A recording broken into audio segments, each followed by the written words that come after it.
Shadow of the Solitary Sniper by Irwin Montrose. Chapter 1. Echoes of Silence. The mist curled over the canals of Amsterdam like ghostly fingers, wrapping the city in an eerie embrace. Streetlights flickered, their glow casting distorted reflections on the rippling water. Footsteps echoed along the damp cobblestones, blending with the faint hum of bicycles and the occasional murmur of a late-night conversation. It was a city that prided itself on its serenity, but tonight, something was wrong. The air felt thick, weighted by an unspoken tension. The usual vibrancy of the square had dulled, as if the city itself held its breath. No one noticed at first. The figure slumped on the bench seemed like just another weary traveller resting beneath the hush of dawn. But as the fog shifted and a shaft of light from a street lamp pierced through, someone finally saw what the darkness had concealed. A single bullet wound. A clean, precise kill. The call came into the local precinct just after 3 a.m. The officer on duty barely reacted as he scribbled down the details. This was the 5th such call in as many weeks, spanning different cities across Europe. The media had already given the killer a name, the Solitary Sniper.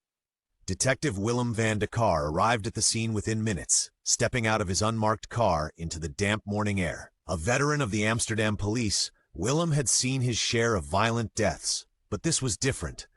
This was surgical, methodical. He adjusted his overcoat, rubbing the sleep from his eyes as he approached the victim. The forensic team was already at work, their latex-gloved hands carefully collecting evidence under the glare of portable lights. A thin trickle of blood had dried at the man's temple, and his body had slumped forward, hands still loosely clasped together. Willem's sharp gaze swept the ground, and then he saw it, a glint of brass among the cobblestones. A spent shell casing. A signature? Or a taunt?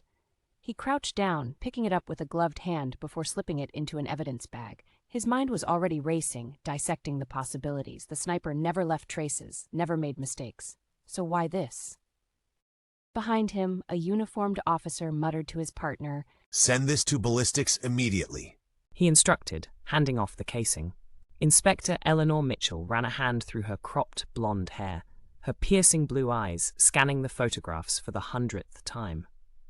We're missing something," she murmured. "There's a pattern here. There has to be." Across from her, Marcel Dupont, a sharp-minded French investigator with a penchant for detail, studied a map spread before them. 5 red pins marked the 5 cities: Paris, Vienna, Berlin, Brussels, and Amsterdam. "You ever heard of a marionette show?" Marcel asked, his voice calm but purposeful. Eleanor raised an eyebrow. "I assume you're not talking about street performers." Marcel tapped the map. "In a puppet show, the strings connect everything. The hand that pulls them is hidden. This killer, he's controlling the narrative, making us dance. But every marionette follows a routine. We just haven't seen his yet." Eleanor exhaled slowly, considering his words. "Then we need to think like him, get inside his head." She turned to the others at the table. "Lay it out again. What do we have?" One of the younger analysts, a keen-eyed Italian named Lucia Romano, flipped open her laptop. 5 victims, all male between the ages of 35 and 50. No criminal records, no personal connections. Different professions: an architect, a banker, a journalist, a history professor, and now a tourist. Marcel shook his head. "No links at all? No chance they knew each other?" Lucia frowned. "None that we can find, but—" She hesitated, scrolling through her notes. All 5 were shot in public spaces with significant historical value, places tied to major political events or revolutions. Eleanor leaned in, her pulse quickening. "Say that again?" Lucia adjusted her glasses. Each location has ties to moments of upheaval. Paris, the Place de la Concorde where revolutionaries were executed. Vienna, near the Hofburg Palace where royal power crumbled. Berlin, close to the Brandenburg Gate. And in Amsterdam. The Canal District, Marcel finished for her, once a center of resistance during World War II. A heavy silence settled over the table. Eleanor felt a spark of understanding ignite in her mind. So he's not just killing randomly, he's making a statement. Marcel nodded. But what statement? Is he targeting symbols of power or the remnants of old regimes? Lucia hesitated. There's one more thing. The shell casing found in Amsterdam, it was left behind deliberately. Almost like he's starting to break his own rules. Eleanor exchanged a glance with Marcel. The sniper was evolving. or worse, he was baiting them. She stood, determination hardening her features. Get me everything on these historical sites. Cross-check any known marksmen with military training who've disappeared in the last decade. Marcel closed the map, rolling his shoulders as if preparing for battle. And if we find him? Eleanor's gaze darkened. Then we cut the strings before he pulls the next one. Chapter 3. The Forgotten Frame. Prague had always been a city of secrets. Its Gothic spires stretched toward the heavens, casting long, jagged shadows across the cobbled streets. The air smelled of rain and old stone, damp from the mist that coiled through the narrow alleys. Tonight, that mist carried whispers of another crime. Willem van de Kar tightened his coat against the chill as he stepped onto the scene at Vyšehrad, an ancient fortress overlooking the Vltava River. The latest victim lay sprawled on the worn steps leading up to the Basilica of St. Peter and St. Paul, his blood seeping into the cracks of history. The forensics team worked in solemn silence, their gloved hands moving with methodical precision. Eleanor Mitchell stood nearby, arms crossed, watching as a technician examined the entry wound, a single, perfect shot to the temple. Same M.O., she murmured as Willem approached. Willem nodded grimly. Same precision, same silence. He's refining his craft. Eleanor exhaled sharply, rubbing at her temple. We were close this time. The shot was fired from somewhere along the fortress walls. We've got security cameras covering the area, but... She trailed off, and Willem caught the hesitation in her voice. But what? Lucia Romano, their analyst, stepped forward with a tablet in hand. We retrieved footage from a nearby camera that should have captured the sniper's movements. She tapped the screen, pulling up the grainy black and white video. But watch this. Eleanor's fingers curled into fists. A glitch or deliberate interference? Lucia shook her head. It could be a coincidence, but given the precision of this guy, I doubt it. Someone tampered with the camera feed. Willem stared at the distorted screen, something gnawing at the edges of his memory. The flicker, the disruption, it wasn't random. He had seen this technique before. The Prague cipher case, he muttered. Eleanor frowned. What? Willem turned to her, his expression tight with realization. 12 years ago, an arms dealer named Viktor Kalder operated under the radar, running high-value shipments across Eastern Europe. He was known for two things, his impeccable marksmanship and his ability to erase digital footprints. Every time intelligence agencies got close, surveillance footage would mysteriously fail, just like this. Lucia's eyes widened. Kalder, you saying? It's a theory, Willem admitted, but if he's resurfaced, this would be his kind of work. Eleanor exhaled slowly, considering the weight of his words. Interpol marked Kalder as dead, didn't they? Willem gave her a wry look. A convenient assumption, but no body was ever recovered, just whispers that he vanished into the shadows. Eleanor glanced back at the body on the steps, her jaw tightening. Then maybe it's time we bring him back into the light. She turned to Marcel. Get me everything on Calder's past movements, associates, known aliases, anything we can dig up. Marcel nodded and pulled out his phone, stepping away to make a call. Inside a dimly lit cafe in Kreuzberg, Eleanor Mitchell and Willem van de Kar sat across from a woman whose hands trembled against the porcelain rim of her coffee cup. Her name was Lena Richter, a former intelligence analyst turned informant, one of the few people left who might have answers. Lena's gaze darted toward the door every few moments, her posture coiled like a woman expecting the devil himself to appear. I don't know why I agreed to this, she muttered, voice barely above a whisper. If he finds out, Willem assured her, you're safe here. She let out a brittle laugh. Safe? You don't understand, do you? You think this is just another hunt for a killer, but he's not just a man with a gun. He's a ghost, a phantom. He knows how to vanish, how to erase himself. And if he knows you're looking for him, then he knows everything about you. Eleanor leaned forward, voice measured but firm. We know he's Viktor Kalder. We know he was declared dead years ago. But if he's behind these killings, then we need to know why. Lena's breath hitched at the name. For a moment, she was silent. Then, with a reluctant shake of her head, she said, You're looking at this all wrong. What do you mean? Lena rubbed her temples, as if debating whether to continue. When she finally spoke, her voice was laced with something deeper than fear, regret. He's not killing for sport. He's not doing this for money. There's a pattern beneath the chaos, but you're seeing only half the puzzle. She hesitated, then added, "It's revenge." Eleanor's brow furrowed. Revenge against who? Lena's lips parted, but before she could answer, the cafe door swung open. A man entered, tall, hooded, moving with purpose. Lena froze. Her fingers clenched the coffee cup so tightly that it nearly cracked. Her breath came shallow, her pulse hammering against her throat. Eleanor's instincts flared. Without hesitation, she reached beneath her jacket, fingers grazing the handle of her concealed firearm. The man hesitated for just a fraction of a second. Then, without a word, he turned and slipped back into the night. But the damage was done. Lena shoved back her chair, knocking the cup over as she shot to her feet. "I have to go," she gasped. "You don't understand. He has eyes everywhere." Eleanor stood as well. "Lena, wait." But she was already gone, swallowed by the restless Berlin streets. Willem exhaled sharply, raking a hand through his hair. Well, that was enlightening. Eleanor clenched her jaw. She was about to tell us something important, something about the sniper's real motive. She turned to Willem. "We need to find her before he does." Outside, a light drizzle began to fall, washing the streets clean. But some stains never fade, especially the kind left behind by ghosts. It had been years since he'd last seen Viktor Kalder's name in an active file, but now it glared back at him like a ghost resurrected from the depths of unfinished business. Across the room, Eleanor Mitchell paced, arms crossed. She was terrified, she muttered. Lena was ready to talk, and then someone spooked her, maybe even Kalder himself. Willem barely heard her. His mind was drowning in the past, in the years before Interpol declared Kalder dead. He flipped through an old report, one he hadn't touched in a decade. The Prague cipher case. The last time anyone had gotten close to Kalder, it had been Willem leading the charge. 12 years ago. The memory was sharp, as if no time had passed at all. A raid on a safe house outside of Budapest. A network of weapons dealers, Kalder among them. They had intelligence that he'd be there, that he was planning something bigger.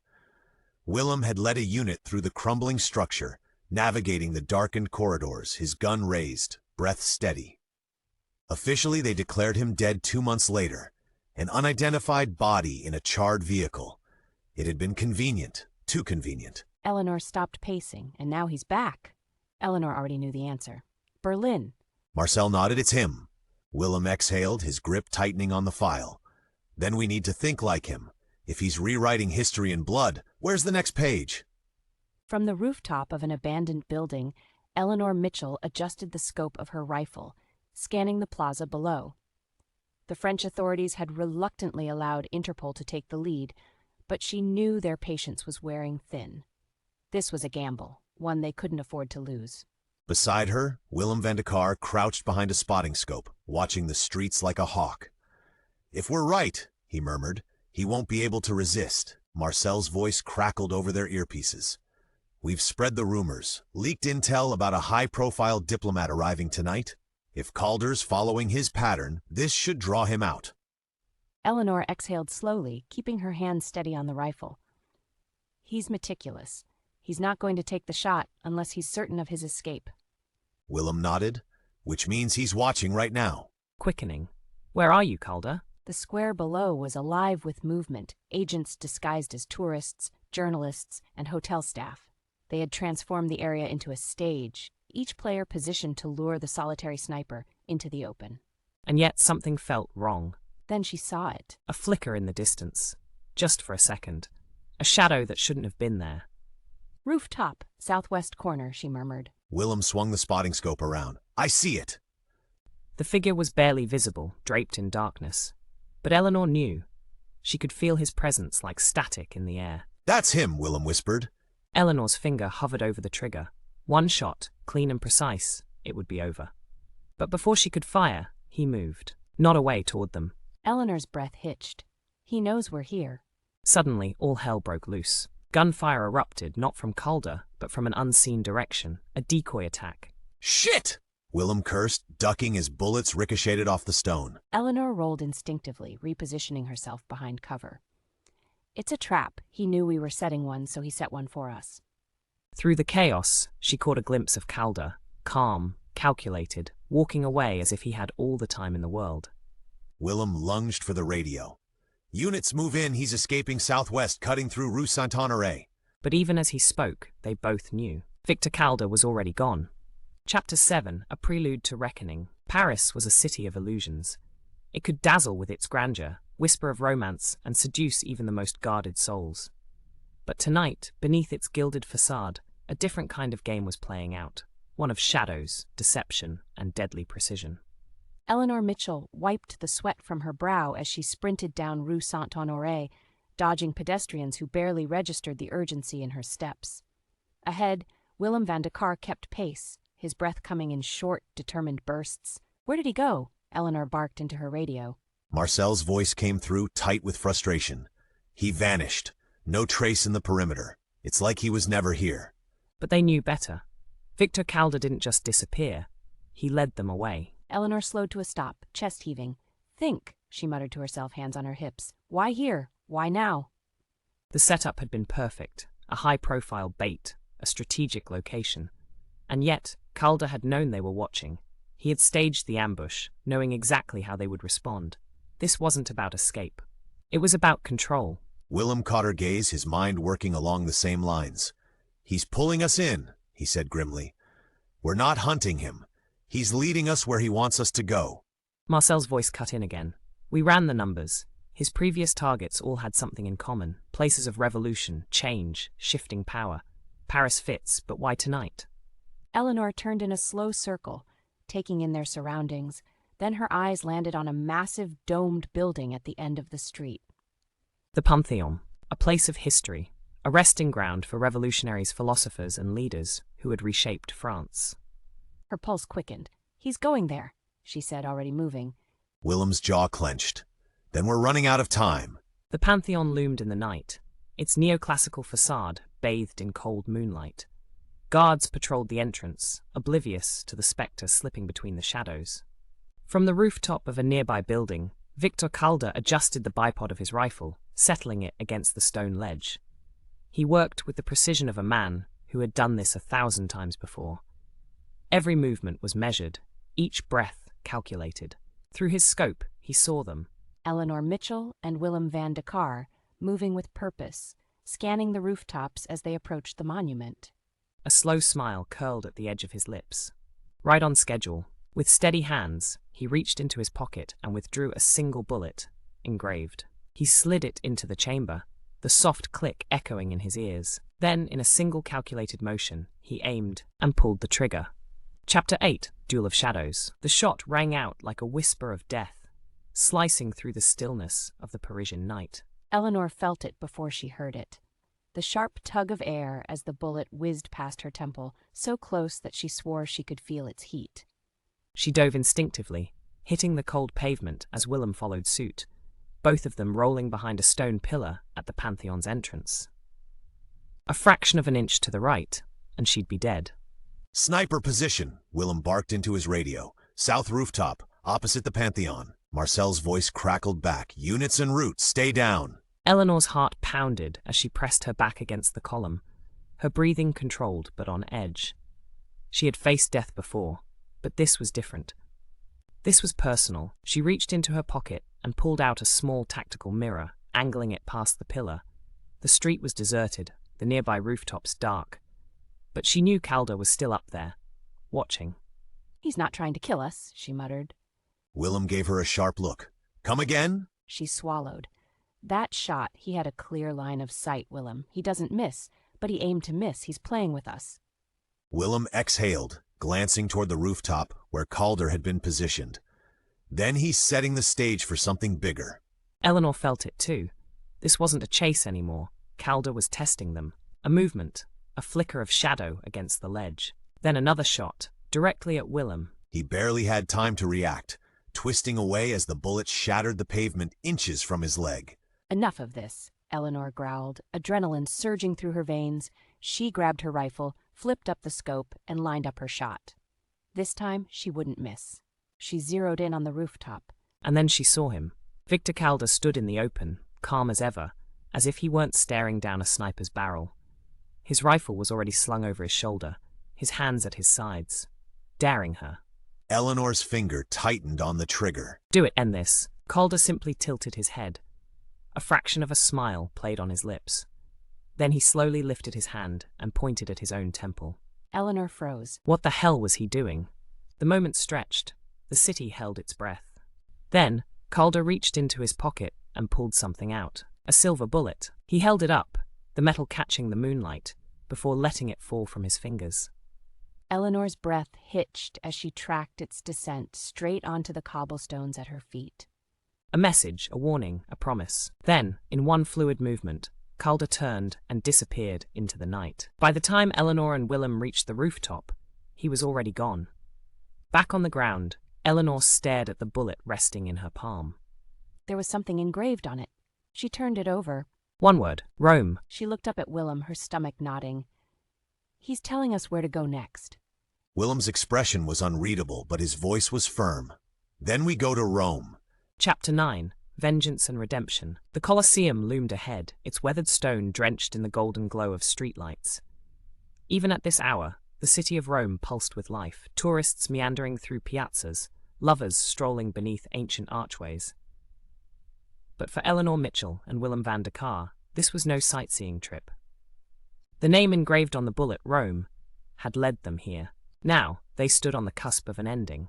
Interpol agents were stationed throughout the area, hidden among the crowds. Marcel was coordinating surveillance, monitoring every alley and rooftop. No one was taking chances. This was it. Eleanor adjusted the earpiece in her ear. Any sign? Marcel's voice crackled through. Negative, but we know he's here. He wouldn't have led us to Rome for nothing. Willem scanned the upper levels of the Colosseum. Kalder doesn't run. If this is his final stand, he's choosing the stage carefully. Eleanor nodded. Then we go inside. Inside the Colosseum, the air was cool and dry, carrying the faint scent of dust and stone. The ghosts of gladiators past seemed to linger in the silence, watching as the two detectives moved through the labyrinth of tunnels beneath the arena. Then a sound, a single, deliberate footstep. Eleanor and Willem turned sharply, guns raised. And there he was, Viktor Kalder, standing beneath an archway, his silhouette cast in fractured moonlight.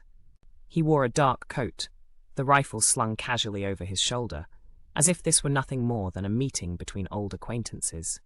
For a long moment, no one spoke. Then Kalder smirked. I was wondering when you'd catch up. Eleanor's grip tightened on her pistol. Drop the weapon. Kalder chuckled. If I wanted to shoot you, Eleanor, I would have done it in Paris, or Amsterdam, or Berlin. Willem stepped forward. Then why are we here, Victor? Why Rome? Kalder exhaled, his gaze drifting upward toward the towering walls of the Colosseum. This place, it was once the stage for justice and spectacle. Men fought for their lives while the world watched. Some things never change. Eleanor studied him. He didn't look like a man trying to escape. You're making a statement, she said carefully. But to who? Kalder's smirk faded. To the ones who buried the truth. A flicker of something deep and raw flashed in his eyes. It wasn't madness. It was pain. Willem folded his arms. So tell us, Victor, what truth are you dying to expose? A long silence stretched between them. Then Kalder spoke, his voice quieter now. They killed my family. Eleanor and Willem exchanged a glance. What are you talking about? Eleanor asked. Kalder took a slow breath. 12 years ago in Budapest. The arms deal. You remember, don't you, Willem? Willem stiffened. The Prague cipher case. Kalder continued. I wasn't just a weapons dealer, I was an informant. I was trying to leave that life. But they didn't let me. They came for my family instead. His jaw clenched. The people you worked for, the ones who ran that operation, they signed the order to eliminate me. But they got the wrong targets. A cold weight settled in Eleanor's chest. You mean? They killed my wife and daughter, Kalder whispered. Burned them alive and covered it up.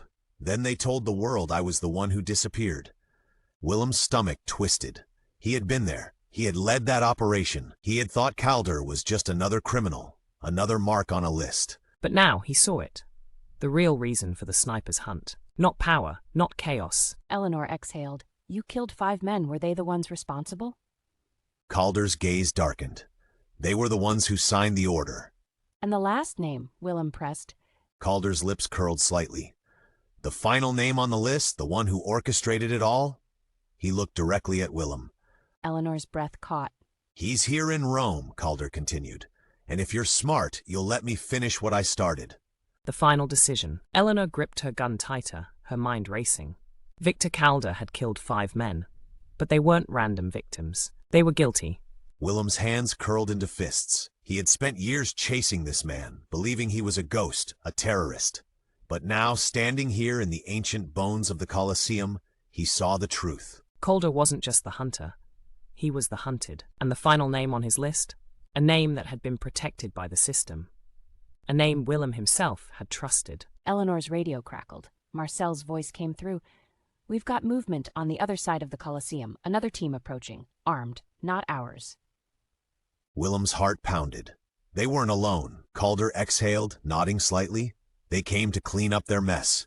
Eleanor met Willem's gaze. The choice was unspoken. Follow protocol. Arrest Kalder. Hand him over. Or... Willem clenched his jaw. Go! Eleanor's eyes widened. Kalder studied him for a moment, then gave the smallest nod of respect, and then he vanished into the dark. As gunfire erupted in the distance, Willem turned to Eleanor. We never saw him. She hesitated, then holstered her weapon. "No, we didn't." Because sometimes justice wasn't found in the law. Sometimes justice had to be delivered from the shadows. Chapter 10. A New Dawn. Rome stirred with the first light of dawn, the ancient city casting long shadows over cobblestone streets, still damp from the night. The Colosseum stood behind them, a silent witness to what had transpired, though, officially, nothing had happened at all. Eleanor Mitchell and Willem van der Kar walked side by side through the quiet streets, their steps slow, measured. The adrenaline had faded, leaving only the weight of their decision. Viktor Kalder was gone. No trace, no gunfire, no body left behind. And when Marcel had stormed the Colosseum with his team, the men who had come for Kalder, the ones with the real power, the ones who had buried the truth, they were dead. It was clean, precise, a sniper's work. Eleanor stopped near the fountain at Piazza Venezia, the golden sunlight reflecting off its surface. She exhaled, running a hand through her hair. "You think he'll ever stop?" Willem shrugged, his face unreadable. He finished his list. He got his revenge. "That's not an answer." A pause? Then quietly, Willem said, I don't think men like him ever stop. Eleanor looked down at her hands. She had spent years chasing killers, but this time she had let one walk free. And she didn't regret it. The men Kalder had executed, they weren't innocent. They had orchestrated atrocities, killed civilians, covered up their crimes with diplomatic immunity. They had wiped Kalder's family from existence and never faced justice. So Kalder had become justice. Eleanor sighed. Interpol won't let this go if he resurfaces. He won't. Willem's voice was firm. Kalder's too smart. He left a message with that bullet for us to follow, but he'll make sure there isn't a second one.